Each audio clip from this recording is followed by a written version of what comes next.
Article 645.4d3 of the National Electrical Code, also known as NEC, focuses on the ventilation in underfloor areas of information technology, or IT, rooms and its behavior when smoke is detected. The primary intent is to prevent the spread of smoke and fire within the IT room and potentially beyond, by immediately stopping the ventilation system in the underfloor space when a smoke detector is activated. When smoke or products of combustion are sensed, the code mandates that the underfloor ventilation system must cease operation. This measure is crucial to preventing the air distribution system from becoming a conduit for smoke and fire. If the smoke detector is integrated with a fire alarm system, there is a requirement to automatically shut down the power supply to the IT equipment in the affected area. This is outlined in Article 645.5. The rationale behind these requirements centers on three key aspects. Firstly, preventing the spread of smoke. Secondly, enabling equipment cooldown. And thirdly, isolating faults. Stopping the ventilation ensures that smoke does not get circulated throughout the IT room or to other parts of the building. This is aimed at minimizing the potential harm to equipment and reducing the danger to personnel. Power shutdown serves the purpose of allowing the IT equipment to cool down, which reduces the chances of a fire or explosion escalating. In the event of a fault such as smoldering power cables, shutting off the power helps to isolate the issue, preventing a potential large-scale fire incident. It's understandable to be concerned about the possibility of false alarms triggering the cooling system shutdown unnecessarily.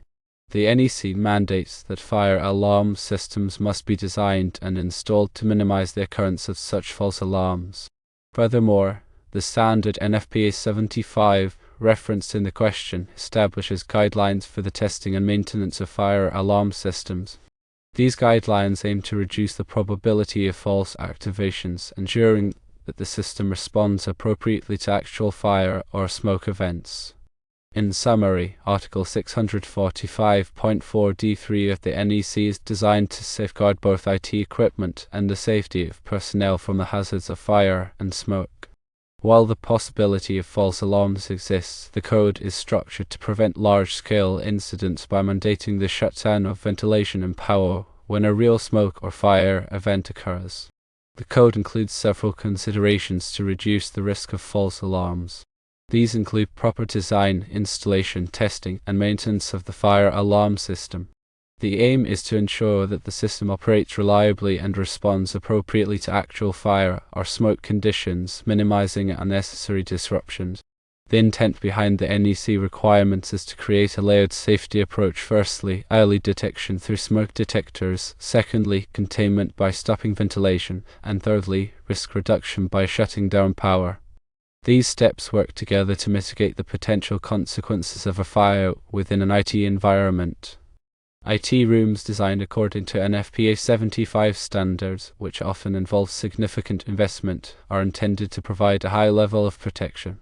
However, the additional requirements in NEC Article 645 enhance this protection by specifically addressing electrical safety and the management of ventilation and power systems in the event of a fire. The interaction between the smoke detection system, the ventilation system, and the power shutdown mechanism is carefully coordinated. When a smoke detector is activated, it triggers a series of actions designed to contain the fire and minimize damage. This coordination is essential to the effectiveness of the overall fire protection strategy. It's important to regularly inspect and maintain all fire protection systems within the IT room, including smoke detectors, ventilation controls, and power shutdown mechanisms. Regular maintenance ensures that these systems are functioning correctly and are ready to respond in the event of a fire. Proper design and installation of the IT room's electrical and mechanical systems are crucial to the effectiveness of the fire protection measures. This includes appropriate wiring methods, ventilation design, and the placement of smoke detectors and fire suppression systems. The requirements of Article 645.4d3 are not intended to operate in isolation, but rather to be integrated with other fire protection measures within the IT room. This comprehensive approach to fire safety ensures that all potential hazards are addressed. While shutting down the HVAC system may temporarily halt the cooling of the space, this is a necessary trade-off to prevent the spread of smoke and fire. The primary goal is to protect life and property, and the immediate shutdown of ventilation is a critical step in achieving this goal. It's also important to investigate the cause of any smoke detection event to ensure that the underlying problem is addressed. This may involve inspecting electrical systems, identifying potential fire hazards, and implementing corrective actions to prevent future incidents. The benefits of complying with Article 645.4d3 far outweigh the potential inconvenience of a temporary shutdown. By preventing the spread of smoke and fire, the code helps to protect valuable IT equipment, ensure the safety of personnel, and minimize business disruptions. The design of the fire alarm system should incorporate features to minimize the risk of false alarms, such as using detectors that are less sensitive to dust or other environmental factors. Regular testing and calibration of the detectors can also help to prevent false activations. In addition to the requirements of the NEC, it's important to follow any local building codes or regulations that may apply to IT rooms. These codes may have additional requirements for fire protection and life safety. It's also beneficial to provide training to personnel who work in or around IT rooms on how to respond in the event of a fire or smoke detection event. This training should include instructions on how to evacuate the area, how to report the event, and how to use fire extinguishers or other fire suppression equipment.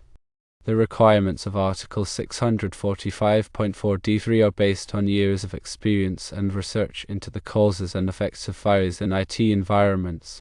The code is constantly updated to reflect the latest knowledge and best practices in fire protection. Therefore, it's essential to stay informed about the latest revisions of the NEC and to ensure that rooms are designed and maintained in accordance with these requirements. The overall goal of fire protection in IT rooms is to create a safe and reliable environment for critical IT infrastructure. By following the requirements of Article 645.4d3 and other relevant codes and standards, it's possible to minimize the risk of fire and ensure the continued operation of essential business systems. The IT equipment itself also plays a role in fire prevention. Using equipment that is designed to minimize heat generation and to prevent electrical faults can help to reduce the risk of fire. Regular inspections of electrical connections and wiring can also help to identify and correct potential fire hazards. Fire protection measures in IT rooms should be designed to complement other security measures. For example, access control systems can help to prevent unauthorized personnel from entering the IT room and potentially tampering with fire protection equipment. In addition to the technical aspects of fire protection, it's also important to have a comprehensive fire safety plan in place. This plan should outline procedures for preventing fires, responding to fire emergencies, and evacuating the IT room. The plan should be regularly reviewed and updated to ensure that it remains effective.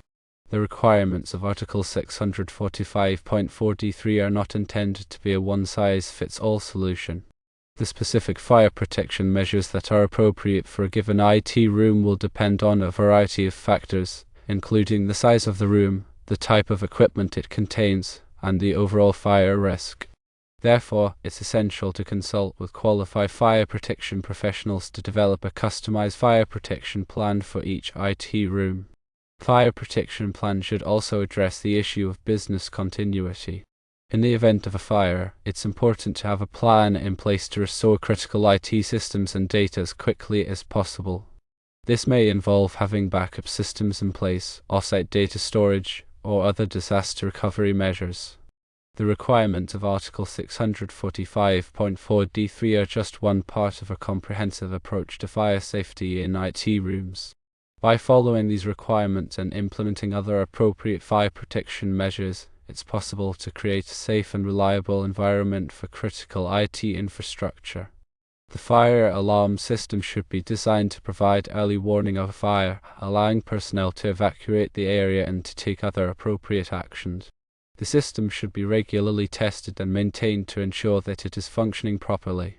The fire suppression system should be designed to quickly extinguish a fire, minimizing damage to IT equipment and preventing the fire from spreading. The system may use water, foam, or other fire suppression agents. Fire protection measures in IT rooms should be designed to be environmentally friendly. This may involve using fire suppression agents that are not harmful to the environment and designing ventilation systems that minimize energy consumption. Fire protection measures should also be designed to be cost-effective. This may involve using fire suppression systems that are less expensive to install and maintain. The requirements of Article 645.4d3 are intended to be clear and unambiguous. However, if there are any questions or uncertainties about the requirements, it's important to consult with qualified electrical or fire protection professionals for clarification. Fire protection measures in IT rooms should be regularly reviewed and updated to ensure that they remain effective and compliant with applicable codes and standards. This review should include an assessment of the fire risk, an evaluation of the fire protection systems, and an update of the fire safety plan. The goal of fire protection in IT rooms is to minimize the risk of fire, protect life and property, and ensure the continued operation of essential business systems. By following the requirements of Article 645.4d3 and implementing other appropriate fire protection measures, it's possible to achieve this goal. The fire protection measures should be integrated with other building systems, such as the building automation system and the security system. This integration can improve the overall effectiveness of the fire protection measures and provide a more comprehensive approach to building safety. Fire protection measures should be designed to be accessible to authorized personnel such as firefighters and maintenance workers. This accessibility can facilitate the response to a fire emergency and ensure that the fire protection systems can be properly maintained. Fire protection measures should be designed to be resilient to power outages and other disruptions.